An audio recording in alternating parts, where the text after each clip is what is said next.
नमस्ते friends, आजची आपली recipe आहे लहानांबरोबरच मोठ्यांची ऑल टाईम फेवरेट असणारी पावभाजी. पावभाजी न आवडणारे मला तर नेहमी असं वाटतं आपल्यामध्ये शोधूनही सापडणार नाही.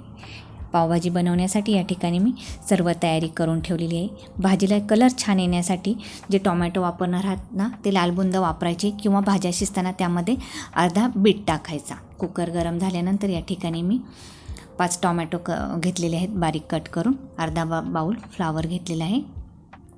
1 बाऊल मी या ठिकाणी कोबू घेतलेला आहे. 3 सिमला मिरची घेतलेल्या आहेत. 10 ते 12 श्रावणी घेवड्याच्या शेंगा घेतलेल्या आहेत.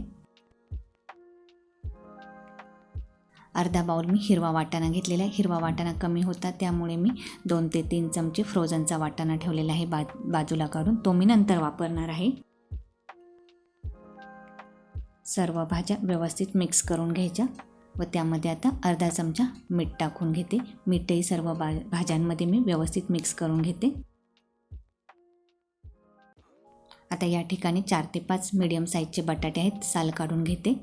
तेही ह्याच भाज्यांबरोबर कुकरला शिजण्यासाठी टाकते. आता हाय फ्लेमवरती कुकरच्या 3 शिट्ट्या घ्यायच्या व लो फ्लेमवरती 2 शिट्ट्या घ्यायच्या. भाज्या शिजण्यासाठी या ठिकाणी मी अर्धा बाऊल पाणी टाकून घेते कुकरमध्ये. कुकर थंड होईस्तोपर्यंत आपण पावभाजीची तयारी करून घेऊया. गॅसवरती मी कढई गरम करायला ठेवलेली आहे. कढई गरम झाल्यानंतर त्यामध्ये मी 3 चमचे तेल टाकते. तेल गरम झाल्यानंतर 1 ते 2 चमचे मी या ठिकाणी बटर टाकलेलं आहे. बटर मेल्ट झाल्यानंतर त्यामध्ये मी 1 चमचा जिरे टाकते आहे.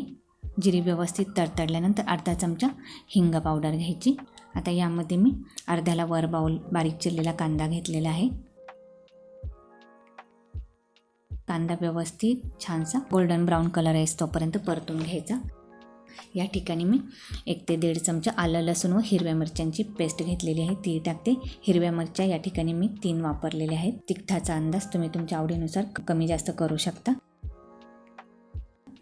एवढ्या वेळेमध्ये आपला कुकरही थंड झालेला आहे. आता यामध्ये आपण अर्धा चमचा हळद पावडर घेतलेली आहे, 2 चमचे लाल तिखट घेतलेले आहे व 2 चमचे या ठिकाणी मी पावभाजी मसाला घेतलेला आहे. सर्व ड्राय मसाले व्यवस्थित बटरमध्ये व तेलामध्ये तेल सुटेस्तोपर्यंत परतून घ्यायचे.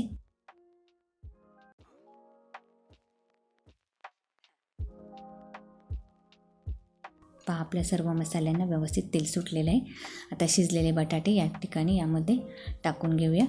स्मॅशरने ते व्यवस्थित मॅश करून घ्यायचे. छान सर्व मसाल्यांमध्ये बटाटे एकजीव करून घ्यायचे.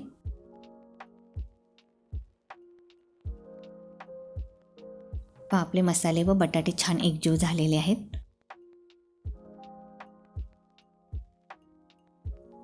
आता बाकीच्या शिजलेल्या भाज्या यामध्ये ॲड करूया.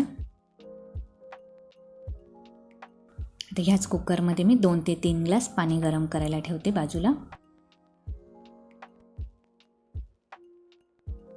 सर्व भाज्या छानशा एकजीव करून घ्यायच्या.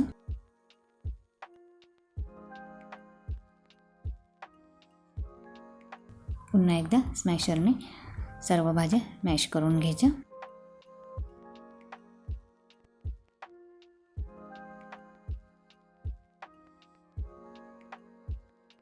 चवीप्रमाणे मीठ टाकून घ्यायचं. मीठ टाकल्यानंतर पुन्हा एकदा भाज्या हलवून घेते आहे. आता यामध्ये मी थोडं थोडं करून पाणी टाकून घेते. पावभाजी जास्त सैलसरही नसते, जरा घट्टसरच असते, त्यामुळे तुम्ही तुमच्या आवडीनुसार घट्ट पातळची कन्सिस्टन्सी ठेवू शकता.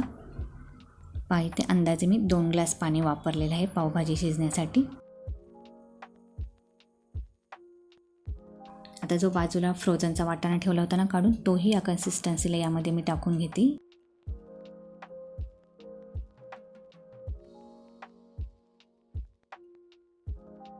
आता 1 चमचा बटर टाकून घ्यायचं व 6 ते 7 मिनटासाठी लो फ्लेमवरती कढईवरती झाकण ठेवायचं.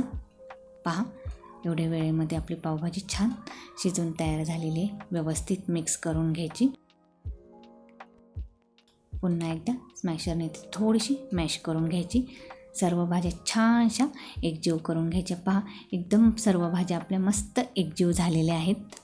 पावभाजीला आपला कलरही सुंदर आलेला आहे. कोणतेही मी आर्टिफिशियल कलर वापरत नाही कोणतीही रेसिपी बनवताना. पहा आपली पावभाजी या ठिकाणी तयार आहे. 1 ते 2 मिनटासाठी गॅस चालू ठेवायचा. 1 चमचा भरून पुन्हा एकदा मी या ठिकाणी बटर टाकलेलं आहे.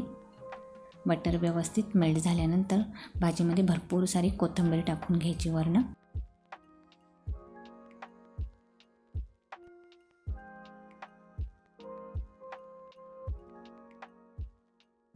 दोन चमचे लिंबू रस आहे तोही भाजीमध्ये टाकून घेते. भाजी व्यवस्थित मिक्स करून घेते आहे. परफेक्ट कन्सिस्टन्सीमध्ये या ठिकाणी आपली पावभाजी तयार आहे. गॅसची फ्लेम मी आता बंद करते. आता या ठिकाणी मी पावभाजीबरोबर खाण्यासाठी मसाला पाव तयार करते. मसाला पाव तयार करण्यासाठी अर्धा चमचा मी इथे बटर घेतलेलं आहे. बटर मेल्ट झाल्यानंतर या ठिकाणी थोडीशी बारीक चिरलेली कोथिंबीर टाकायची व अर्धा चमचा पावभाजी मसाला टाकायचा व व्यवस्थित मसाला तो बटरमध्ये मिक्स करून घ्यायचा व छान पावाला मसाला सर्व बाजूनी लावून घ्यायचा. या ठिकाणी मसाला पाव करण्यासाठी तुम्ही एखादा चमचाभर पावभाजी टाकू शकता पावावरती व ते गरम करून घेऊ शकता. व्यवस्थित दोन्ही बाजूने बटर लावून घ्यायचं पावांना. लुसलुशीत असा पाव या ठिकाणी आपला पावभाजीबरोबर खाण्यासाठी तयार आहे. एकदम या प्रकारे पाव तुम्ही करून पहा. मसाला पाव खूप टेस्टी लागतो. पावभाजी म्हटलं की भरपूर सारा बटर, कांदा, लिंबू, काकडी, टोमॅटो आणि गरम गरम पाव आपले पावभाजी खाण्यासाठी रेडी आहे.